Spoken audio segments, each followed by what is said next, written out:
And hello, South Florida. Welcome to another live edition of the Real Estate Show. South Florida's #1 program about real estate and America's longest running daily radio show all about the topic of real estate. My name is Eric Willner, and I am your host. I am your host here live 5 days a week. We're here coming at you 5 by 5 by 5. That means 5 days a week at 5 p.m. in the afternoon Eastern Time, 5 different ways. First of all, on our AM station, AM 1470 here in the local South Florida market, a part of the WWNN network.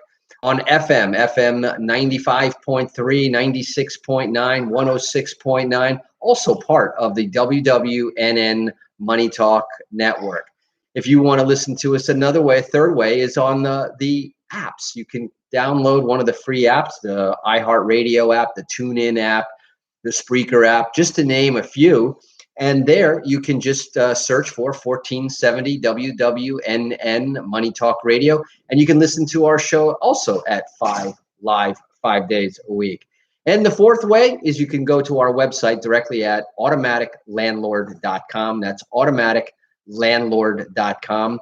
Click on the Listen Live button at the top of the page under the Real Estate Show. Or you can also listen to any of the rebroadcasts. So you can go there on demand. You can listen to them right there as part of the library. You can download the free podcast version and take it with you.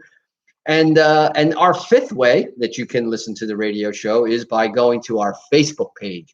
And on Facebook.com/The Real Estate Show, all you have to do there is go to our Facebook page, look for The Real Estate Show, or as I said, if you don't have a Facebook page, go to Facebook.com/The Real Estate Show.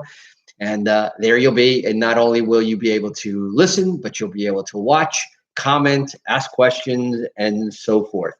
We got a super show for you today. As you know, it is now Wednesday, Hump Day. The midweek report, therefore, is on the docket for today. And we got a laundry list of stuff that I want to cover with you today. First, not the least of which, is the stimulus package just approved by the Senate and the House. They're sending it to the president, and the president has already said verbally that he's going to sign it quickly.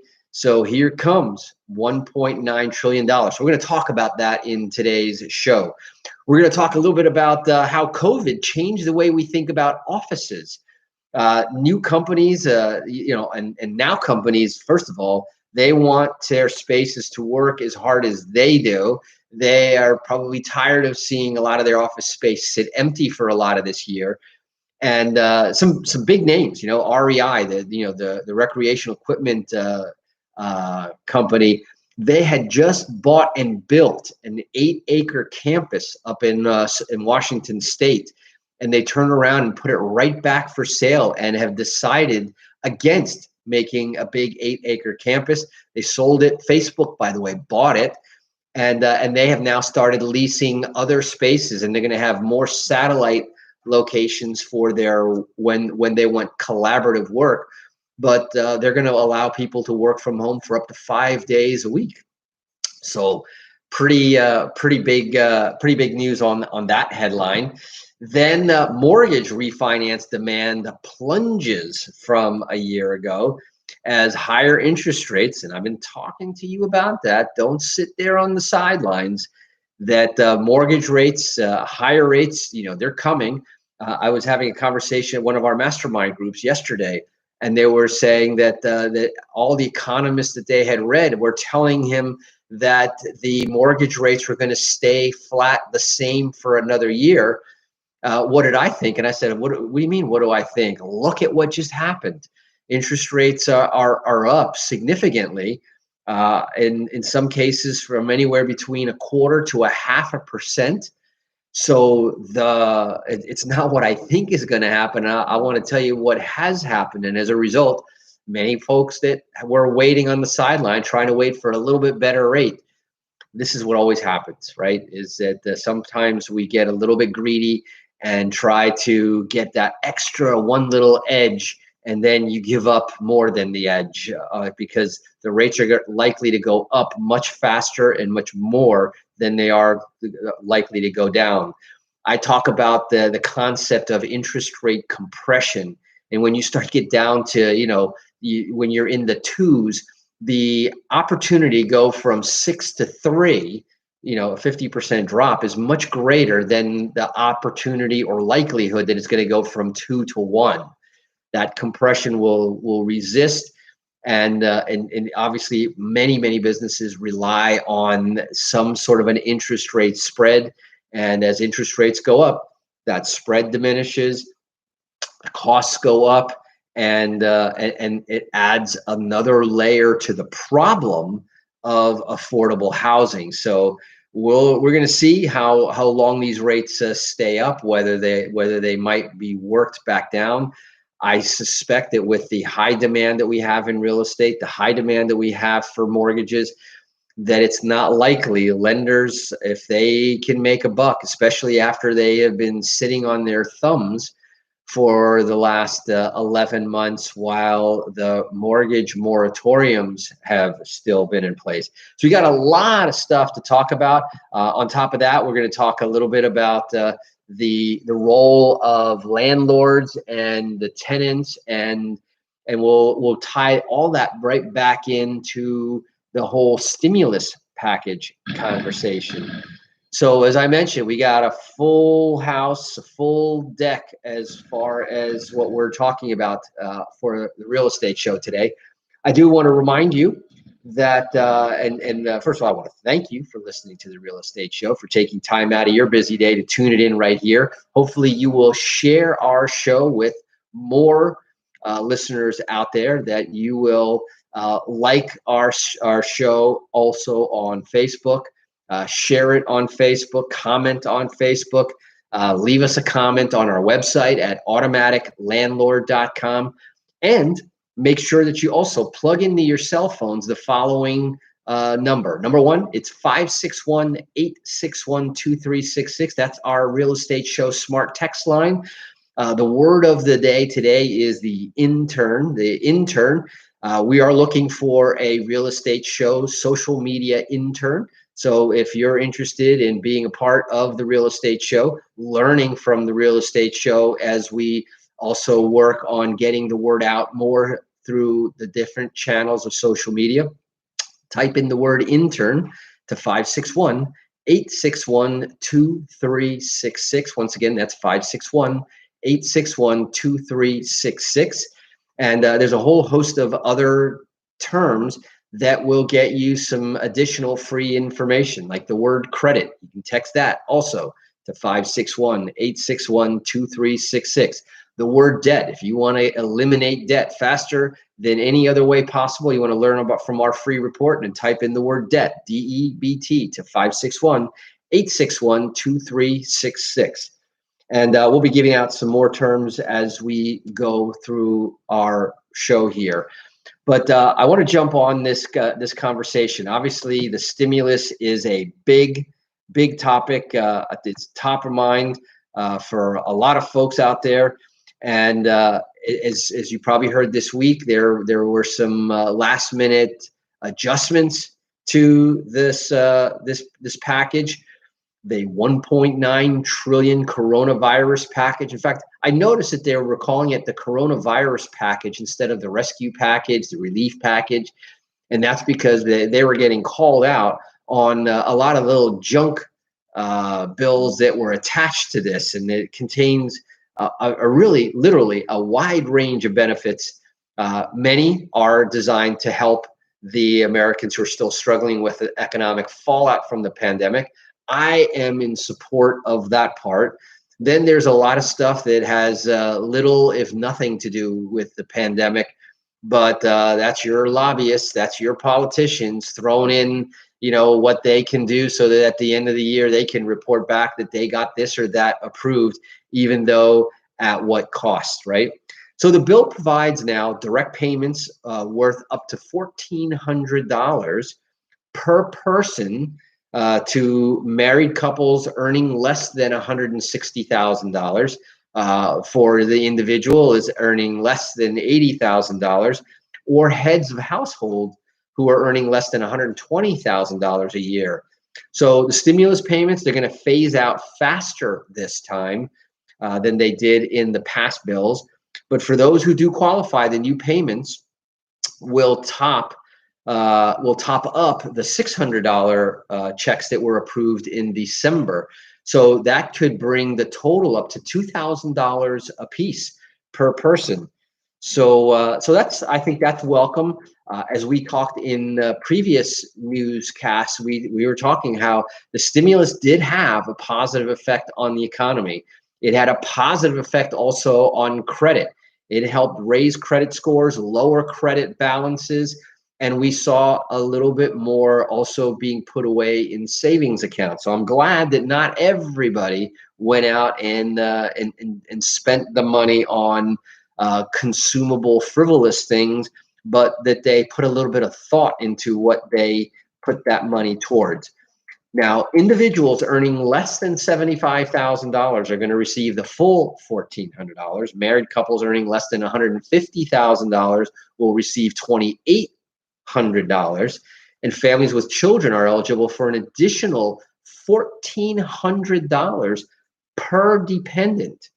Heads of household, as I mentioned, earning less than $112,500 a year will receive the full $1,400 plus another $1,400 per dependent. So the income thresholds is the big news here. You know, they were based on the taxpayer's most recent tax return. If they've already filed a 2020 return by the time the payment is sent, the IRS will base the eligibility on their 2020 adjusted gross income. If not, it's going to be based on their 2019 returns or the information submitted through an online portal, which was set up last year for those who don't usually file tax returns. Now, if you're unemployed, this is more good news. The jobless will receive $300 per week as a federal boost on top of the state unemployments to get those folks and get the payments, and that goes through September the 6th. Also, two key pandemic jobless benefit programs are going to be extended for the same period. We'll get back to that in a bit. The bill also calls for making the first $10,200 of unemployment payments tax-free for households with annual incomes under $150,000. So that's just a little bit to wet your whistle there on the stimulus package that was approved. I got more for you when we come back from our break. I also want to talk about the mortgage rate, the applications, and some of the other things that I mentioned here. So don't touch that dial. You're listening to the Real Estate Show here on our midweek report. My name is Eric Willner. We'll be right back. Hey, Val. Simone. Felipe. Erica.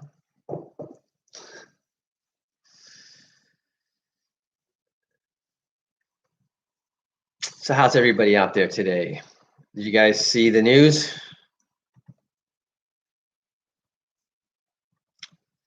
You know who else was very happy? The airlines. The airlines got a lot of help in this package. According to some of the airlines, according to United Airlines, they were going to furlough 13,000. Now, this probably saved about 13,000 jobs. American Airlines, another 14,000. Cool stuff.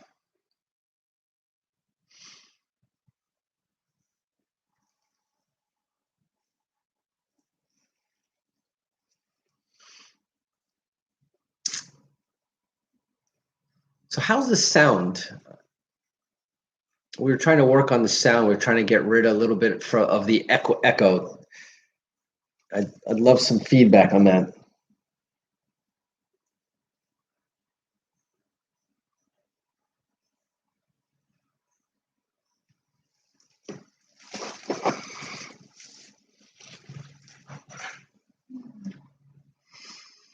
Got dressed to go for my run this morning, and it's the radio show, and I still haven't gone, but I will right after.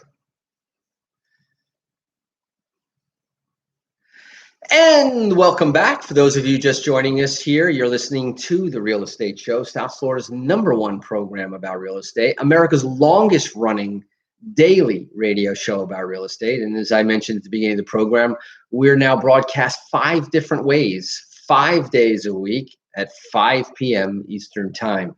So on our AM, our FM, over the app, over the internet, and on Facebook.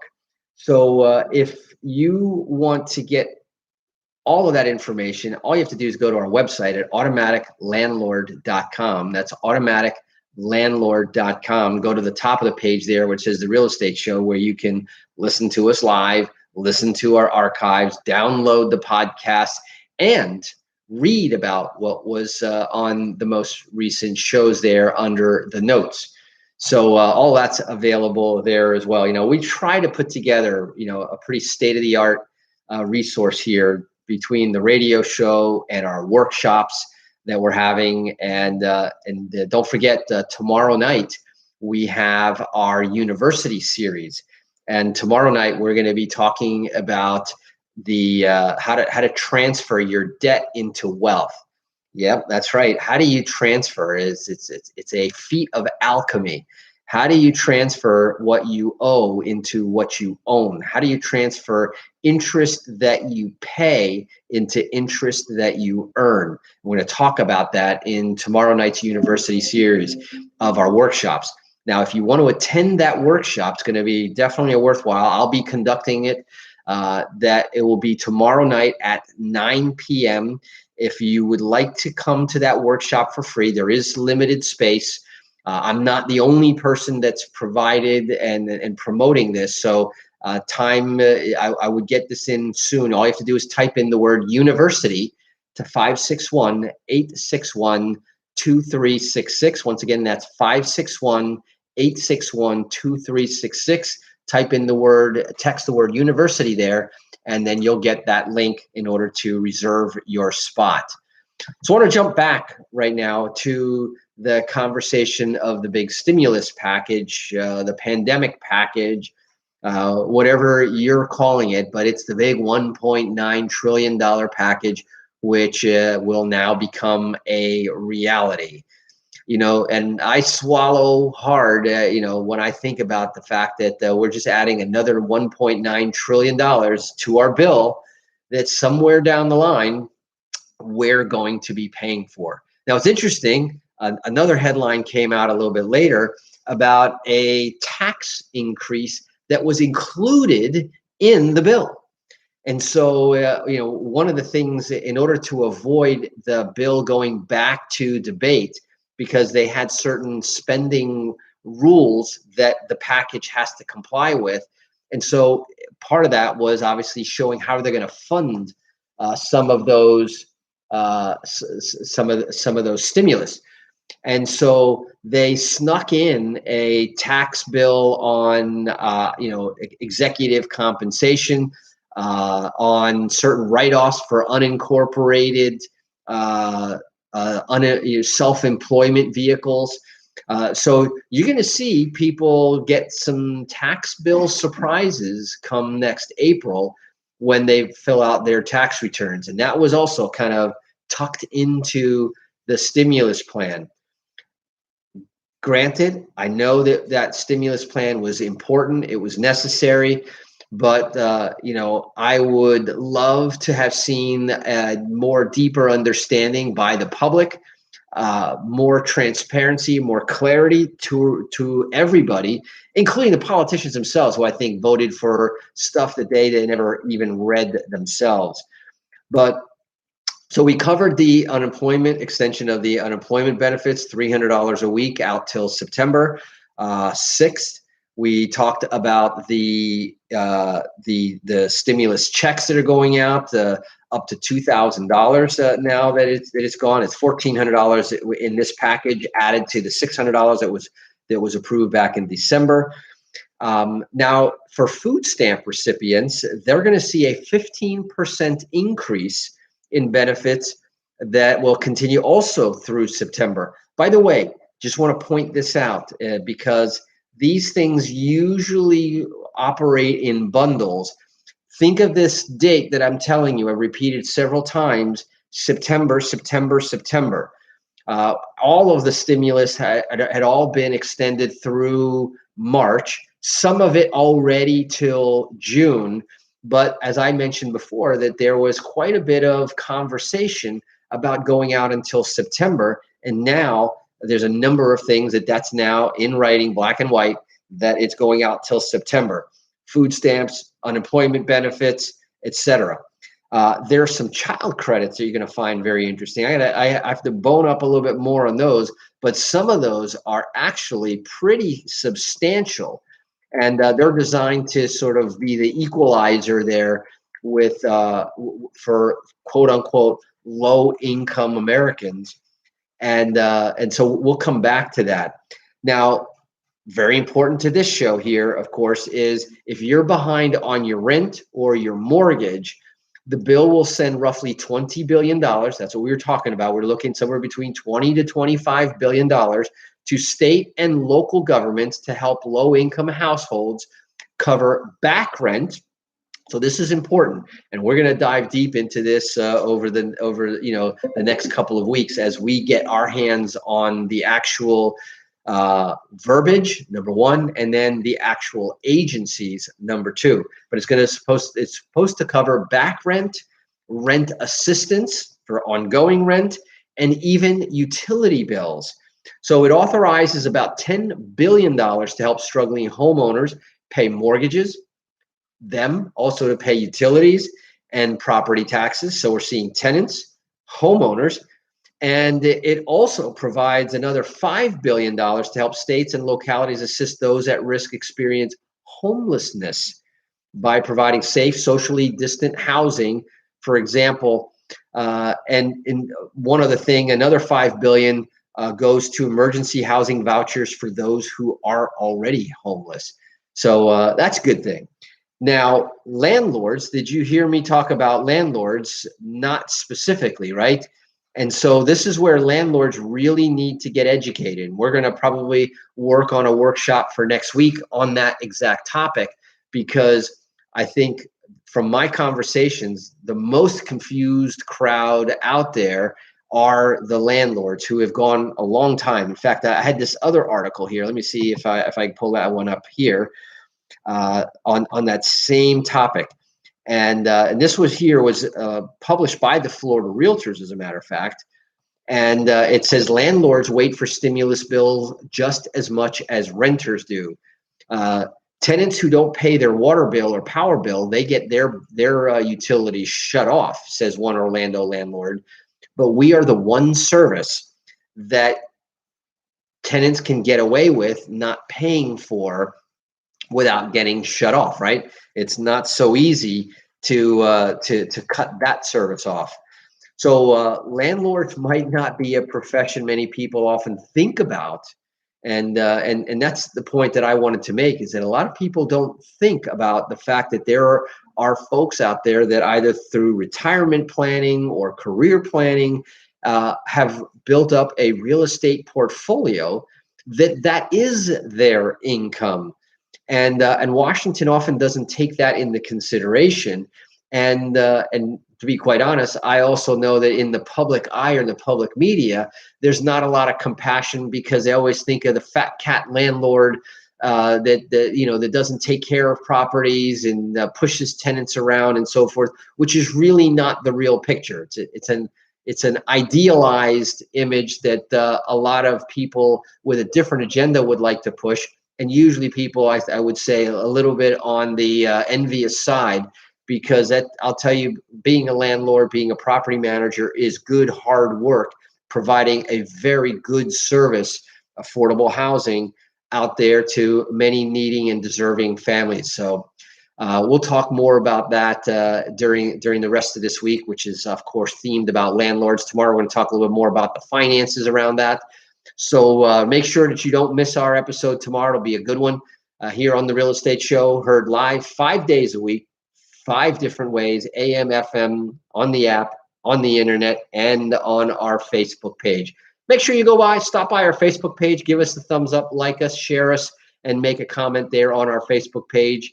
It helps out get the word out to more and more people out there who need this free information. Anyway, that's it for today. This is Eric Willner, your host, signing off. Until tomorrow, drive safe, wash those hands, and make it a great day. Bye-bye.